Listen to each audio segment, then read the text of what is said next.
नमस्कार अध्यात्म जिज्ञासु बंधुओं। मैं भास्कर दवे गुजरात अहमदाबाद से हूँ।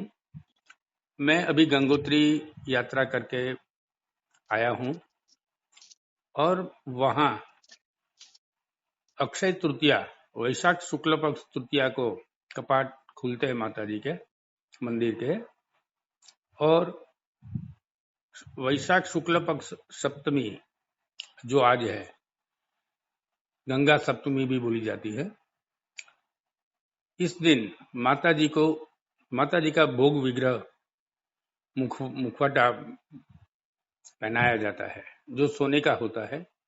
और जब भी 6 महीने कपाट बंद होते हैं और 6 महीने माता जी का ये भोग श्री विग्रह मुखवा गांव में मुखी मठ में स्थित होता है।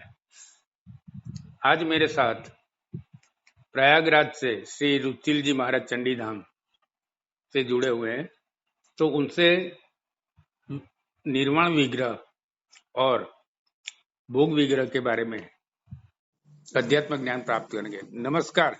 नमस्कार जी जी कृपा करके निर्वाण विग्रह और जी जी भोग विग्रह के बारे में अध्यात्म ज्ञान देने की कृपा करें, ऐसी विनती करता हूं मैं। जी जी जी जी देखिए, पहले तो सबसे पहले मैं आपको भी धन्यवाद देना चाहूंगा, क्योंकि मैंने अभी तक दर्शन नहीं किए हैं और आपके माध्यम से मुझे उसके दर्शन भी मतलब मोबाइल पर देखने को प्राप्त हुआ और ये बात भी जानकारी मिली। लेकिन अब जानकारी मिलने के बाद, चूंकि जैसा चंडी धाम से जुड़े होने के कारण जो उससे संबंधित जो ज्ञान की बातें हैं जो गुरुमंडल के द्वारा रहती हैं मानस में, वो उभर आती हैं उसी समय में कि ये जो बात हो रही है वो किस संदर्भ में बात हो रही है। और जब आपका मैंने वो देखा पोस्ट समूह में, तो मेरे मन में इच्छा हुई कि इसकी जो संदर्भ में बात मेरे मानस में आ रही है उसको भी चर्चा होनी चाहिए।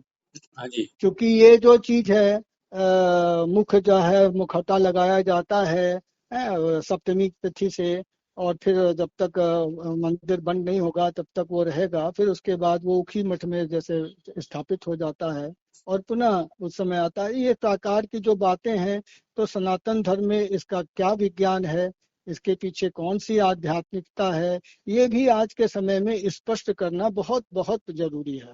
हाँ जी, सही क्योंकि बात। अब जो है बहुत सारी बड़ी मात्रा में लोग को जाने का वहाँ अवसर प्राप्त हो रहा है, दर्शन करने की एक जैसे कहते हैं बड़ी भारी सुविधा प्राप्त हो रही है। सड़कें आदि बन गई हैं, आवागमन की चीजें हो गई हैं। तो लेकिन अब उसके बाद समय में केवल दर्शन तक ही अगर ये सब बातें रहेंगी, लोग दर्शन करके आएंगे चले आएंगे और उसके ज्ञान को प्राप्त नहीं करेंगे, तो बात जो है वो फिर लाभदायक पूरी तरह से नहीं होगी।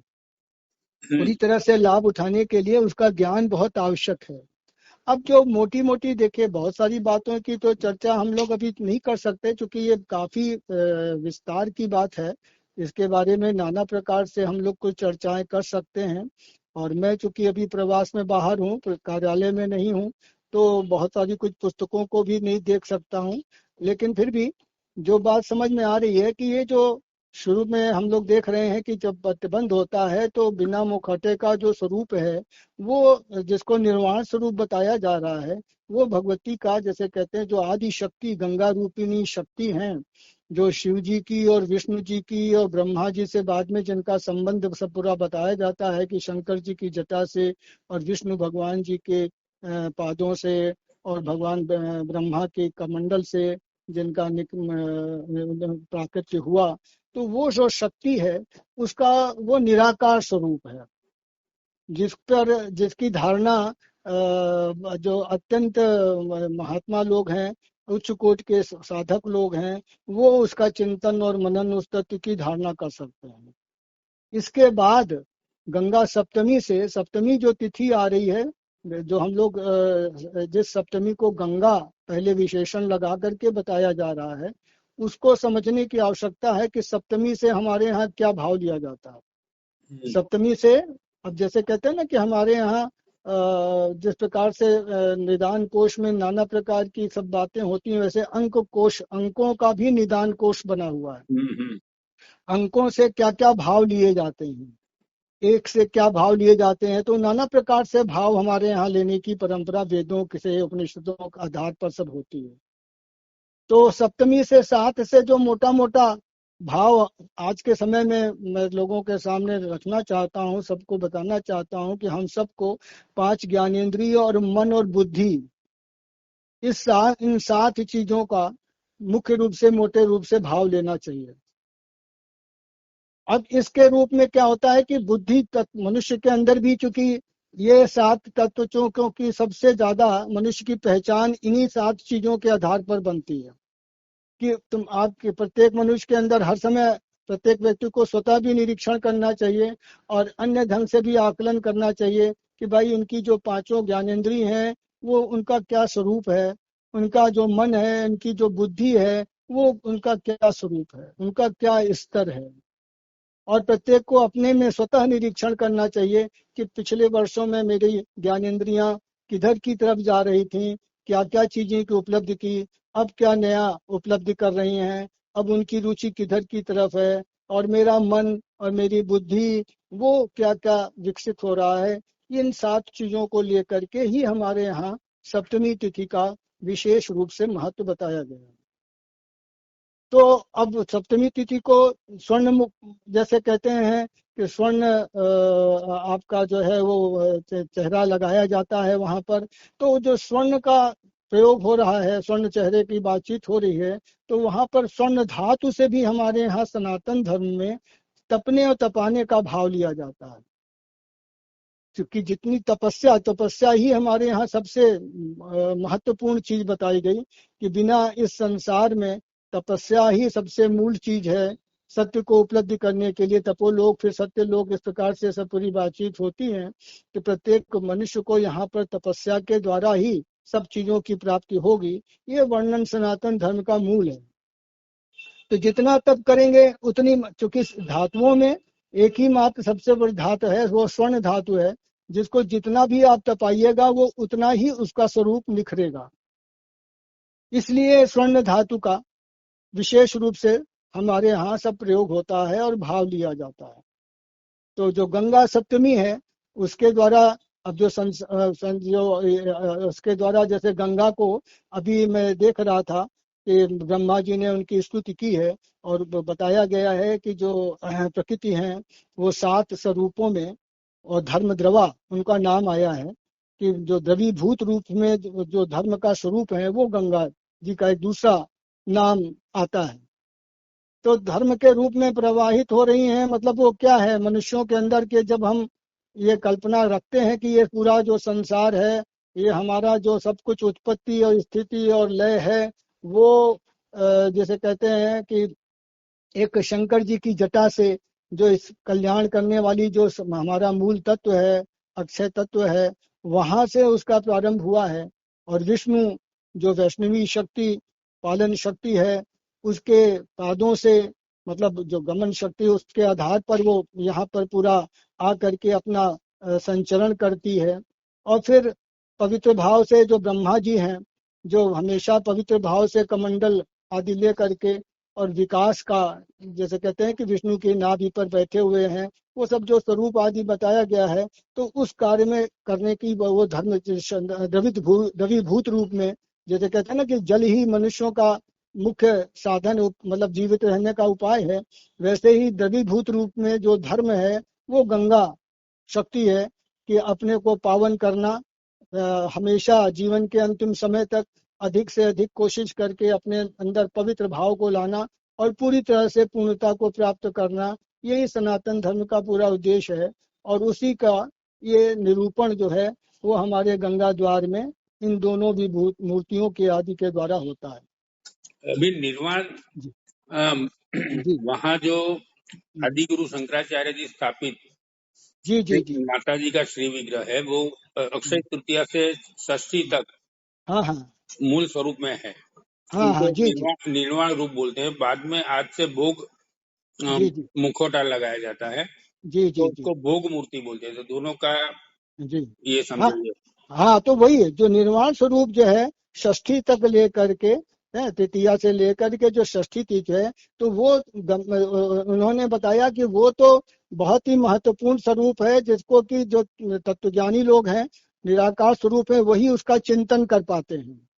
इसके बाद जो उनका सप्तमी से जो उनका जो स्वरूप आता ना, वहां पर आप देखिए कि मूर्ति में दिख रहा है कि उनके 4 हाथ है गए, बना दिया गया, और वो मकर पर आसीन दिखाई गई। पीछे से मकर भी दिख रहा है छोटा सा, वो भी चित्र आने लग जाता है। वो ऐसा कुछ उसका श्रृंगार करते हैं। अब उनके 4 हाथों में जो है ना, एक कलश है, वर और अभय की मुद्रा है, और कमल है गंगा जी का। तो ये जो भगवती का स्वरूप धारण कर लेती हैं सप्तमी में गंगा जी की मूर्ति, तो उसके द्वारा वो निरूपण सब उन्हीं के द्वारा होता है कि जो सामान्य व्यक्ति जो आने जाने का, दर्शन करने का, जो यहाँ से पूरे वर्ष भर तक का, जब तक कि वो मंदिर बंद नहीं होगा जिस समय, तब तक वो इन्हीं स्वरूप को लेकर के ज्ञान का अर्जन करेंगे, और अपनी सातों चीजों को वो अपना पवित्र बनाने का कार्य, विकसित करने का कार्य करेंगे। अच्छा। आदि शंकराचार्य जी ने इसीलिए वो चीजों की किए। जो लोग इन सब चीजों से अत्यंत उच्च कोटि के जो महात्मा लोग हैं, तो वो लोग उसके निराकार स्वरूप का भी धारणा कर सकते हैं। हम सामान्य लोग जो हैं, जो लोग, हमारी अभी इतनी क्षमता नहीं है, तो हमारे लिए अपनी मन और ये जैसे कहते हैं 5 चीजों को लेकर के 7 जो चीजें बन रही हैं, 5 ज्ञानेंद्रियां और मन बुद्धि, उसके द्वारा ही उस गंगा तत्व को, जो शंकर जी की जटा से निकली हुई है, विष्णु जी के चरणों से जिनका बताया जा रहा है, या ब्रह्मा जी के कमंडल से बताया जा रहा है, उस चीज की धारणा कर सकते हैं। अपना और अपने परिवार का, अपने पूरे समाज का उद्धार भी कर सकते हैं। अब इसी को लेकर, इसी गंगा अवतरण को लेकर के देखिए, आज के समय में रामायण की चर्चा हो रही है। भगवान राम का अयोध्या में जो मंदिर बना हुआ है, वहां पर जो वर्णन होता है, विश्वामित्र जी भगवान राम को बताते हैं कि भगवान राम के वंश में सगर राजा थे, उनके 60,000 पुत्र थे, हैं, और वो 60,000 पुत्र जो होते हैं, उनको उन्होंने यज्ञ किया था। तो उस यज्ञ के घोड़े को ढूंढने के लिए जाते हैं, और वो पूरा वर्णन है। कपिल ऋषि के आश्रम में पहुंच जाते हैं, और फिर उनके द्वारा कपिल ऋषि का अपमान होता है। तो जो कपिल ऋषि का अपमान करने की बातचीत है, वो क्या है? कपिल ऋषि हमारे जैसे कहते हैं ना, आदि दर्शन है, सांख्य दर्शन, उसके प्रतिष्ठापक हैं। तो हमारे यहाँ का जो बुद्धि तत्व जैसे कहते हैं ना, वो आदि कपिल है माना जाता है।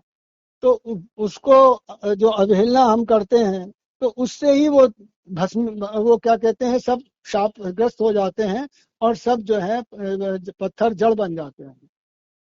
और फिर उनके उद्धार के लिए कपिल जी ही बताते हैं कि अब इसके लिए गंगा को बुलाना होगा, स्वर्ग, जो स्वर्ग में है।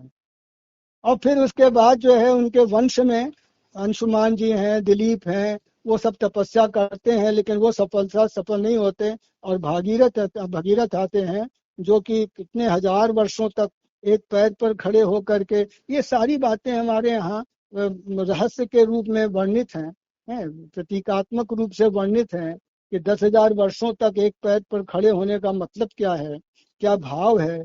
वो सब चीजों की शंका लेकर के ये सब बातें वर्णित हुई है। गंगा अवतरण, ये भगवान राम को विश्वामित्र ने ये अद्भुत कथा सुनाई थी, उनके परिवार की कथा। तो एक तो हमारे यहाँ कितनी प्राचीन चीज है ये सब बातें, कि त्रेता युग में है, विश्वामित्र ने ये कथा बताई थी, है, और आज भी हम सनातन धर्मियों को ये अवसर प्राप्त हो रहा है कि हम दर्शन कर रहे हैं गंगा जो नदी का, जहाँ से वो निकल उनका प्राकट्य हो रहा है। और वहाँ पर हमारे आदि शंकराचार्य जी ने इस प्रकार से मूर्तियों का, दो निराकार और साकार दोनों मूर्तियों का विधान बनाया है, उसके द्वारा ज्ञान देने के लिए। और अब भगवती की कृपा कहिए, भगवान की कृपा कहिए, हम सब सामान्य लोगों को भी जाने का वहाँ अवसर मिल रहा है कि हम जाकर के उनका दर्शन कर सकते थे। पहले तो जान हथेली पर लेकर के महात्मा लोग ही केवल जा सकते थे, सब कुछ त्याग करके। आज वो बात नहीं है, आज जो है हम जैसे सामान्य लोग भी जा सकते हैं, वहाँ दर्शन कर सकते हैं, और लाखों के संख्या में लोग कर रहे हैं। तो ये है कि अब इसका उद्देश्य क्या है इन सब चीजों का। ये केवल भारतवर्ष ही ऐसी पवित्र भूमि है जहाँ पर हमने इस प्रकार से प्रकृति के तत्वों को लेकर के, जैसे मैंने कहा ना कि 7 प्रकार की मूल प्रकृति को लेकर ब्रह्मा जी से निकले गायत्री और सरस्वती और श्री लक्ष्मी, और उसी में धर्मद्रवा गंगा का नाम आता है। तो हमने उन सब चीजों में ईश्वर स्थापित करके ईश्वर से जुड़ने का कार्य, मनुष्य जो है ना, उसका मूल कार्य ही है कि जो मानव शरीर आपको मिला हुआ है वो उस शक्ति को जाने जिसके कारण ये पूरा ब्रह्मांड बना है, और उसी में समाहित होने को कार्य करे।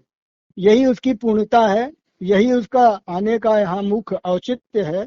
ये बातों के लिए ही ये सारी चीजें हमारी बनी हुई हैं। आज यद्यपि इन सब बातों का, चूंकि भौतिक जीवन में रहने के लिए ही इतना उपक्रम करना पड़ रहा है, उसी में आदमी इतना फंस जाता है कि इन सब बातों का कोई महत्व दिखाई नहीं देता। उसको लगता है कि पहले तो हमको अपनी जीवनिका को अच्छे ढंग से बनाने की ये व्यवस्था करनी है, ये व्यवस्था करनी है। लेकिन वास्तविक रूप से तो मानव जीवन का जो पूर्णता है, उसकी जो चैतार्थता है, उसका जो उद्देश्य है, उसकी जो संतोष है, उसका जो आनंद है, वो तो इस पर मिलेगा जब आप इस तत्व को प्राप्त करेंगे। पंडित जी ये हाँ जी बोलिए। जी जी, तो ये गंगा सप्तमी, इसीलिए हमारे यहाँ देखिए इस प्रकार के सब पर्वादि बन गए। हमारे इधर पिछले 3000 मतलब आदि शंकराचार्य जी के बाद ये हमारे महात्माओं का सब परिश्रम रहा कि उन्होंने इसको हमारे नित्य प्रति जीवन में उतार दिया। इसको जैसे कहते हैं ना कि गंगा सप्तमी का महत्व है, अभी गंगा दशहरा आएगा। इस प्रकार से वर्ष में कई तिथियां ऐसी आएंगी जिसमें कि हमको इन सब चीजों से जुड़ने का अवसर प्राप्त होता है। और अब इस समय भगवान की कृपा ये भी है कि साधन भी हो गया है, और वहां जाकर के भी हम अगर किसी को ऐसा लगता है कि मैंने देखा नहीं है, मैं जब देख लूंगा तब मुझे आनंद होगा, तो वो भी कर सकता है। वो वहां जाकर के दर्शन भी कर सकता है, और अपनी इन आंखों से साफ साफ स्पष्ट रूप से देख करके भी उसका आनंद को प्राप्त कर सकता है। पंडित जी तो हाँ जी जी जी जी, तो ये मुख्य बातें हैं। मैंने आपने वीडियो समूह में डाला तो मैंने कहा कि ये जो सब बातें आई, अब इन सब बातों की भी चर्चा होनी आवश्यक है। क्योंकि यदि हम चर्चा ही नहीं करेंगे तो वो बस एक केवल दिख करके रह जाएगा कि ऐसा होता है। 3 दिन 4 दिन इस प्रकार से मुखौटा रहता है, फिर ये मुखौटा लग जाता है, और फिर हमारे अंदर से धीरे धीरे मैं देख रहा हूँ ना, ये जिज्ञासा भी सभी लोगों में समाप्त हो गई कि ऐसा क्यों होता है। ये जानने की परंपरा भी खत्म हो जाएगी। आपने ये हाँ जी ये जानने के, ये बहुत कम से कम वो लोग जरूर इन चीजों को जाने जो इन बातों को थोड़ा समझ सकते हैं। जो नहीं समझ सकता उसकी बात नहीं है, ठीक है, वो कुछ दिनों बाद इन चीजों को समझेंगे। लेकिन जो समझ सकते हैं, जिनके अंदर भगवती या ईश्वर की कृपा से इस प्रकार की समझ आ गई है कि हाँ ये मूल तत्व है, ये बात सही है, ये उनका उनका उनका मन और बुद्धि ग्रहण कर रहा है, तो उनके बीच में ये बात रखनी चाहिए। तो समूह में है, मैं इसी उद्देश्य से मैंने कहा कि भाई मैंने तो अपने समूह का नियम ही बना रखा है कि कोई भी चित्र वित्र डालना है, कोई भी, शुरू से ही मेरे को गुरुमंडल की प्रेरणा हुई थी कि ये नियम बना दिया था कि कोई भी चीज डाली जाएगी तो उसके संबंध में जो ज्ञान की बातचीत है, जो आध्यात्मिक, उस के समूह का नाम है नित्य अध्यात्म, हमको वो भी रखना है। नहीं आपने सही बताया। और आज गंगा सप्तमी जी के अवसर पर जी जी आपने हमारे जैसे जिज्ञासुओं को ज्ञान प्रदान किया। जी हम जी। आपके बहुत बहुत आभारी नहीं हैं। नहीं, अब देखिए, आपने आपने उस चीज को, चित्र को रखा, अब देखिए उससे मेरे को, मैं वहां गया नहीं हूँ। अब देखिए वो बहुत बड़ी एक बात हो जाती है कि मुझे वहां बिना गए हुए मैं उसी तत्व में थोड़ी देर के लिए प्रवेश कर गया, उसका आनंद को पाया, और उससे ही अब यही, अब जैसे कहते हैं, अगर आज के समय में मॉडर्न भाषा में लॉगरिथम्स की बातचीत करिए कि मस्तिष्क में आपको ये तत्व अगर हमने दौड़ाया है एक बार, तो अब ये हम हमेशा रहेगा ये तत्व। इसको रिवाइव होगा। जब भी कहीं ऐसी कोई चीज निकलेगी तो थरान से ये पिक्चर क्लिक आएगी, अरे वो गंगा सप्तमी को समझो। आपने ये जी इसको आज के हाँ जरूरत बहुत है जी। बोलिए। अब आप तो इतना परिश्रम करके आप लोग गए हो, जो भी है तमाम चीजों की आपने व्यवस्था की, और वहां से आपने हम सबको उस ज्ञान से जोड़ा। तो दोनों प्रकार का महत्व है कि किसी ने परिश्रम किया, और उसके बाद मैं तो इसी प्रकार से आनंद, हम लोगों ने कश्मीर का भी वर्णन ऐसे ही किया था। अभी तक कश्मीर तो मैंने दर्शन किए नहीं, लेकिन महारागी और शारदा पीठ वहाँ स्थानों में मैं पहुंच गया। मुझे ऐसा नहीं लगता कि मैं वहां नहीं गया है, क्योंकि मैं ज्ञान के मार्ग से जा सकता हूँ। तो कोई भी व्यक्ति है, अगर वो नहीं भी गया हुआ है तो वो इस प्रकार से उसके माध्यम से जा सकता है। बस आपका बहुत बहुत धन्यवाद। जी हम जी आपके बहुत बहुत आभारी हैं। बहुत बहुत धन्यवाद, धन्यवाद। आपने बहुत बहुत कृपा की। हाँ, ठीक है जी, नमस्कार नमस्कार। नमस्कार। नमस्कार।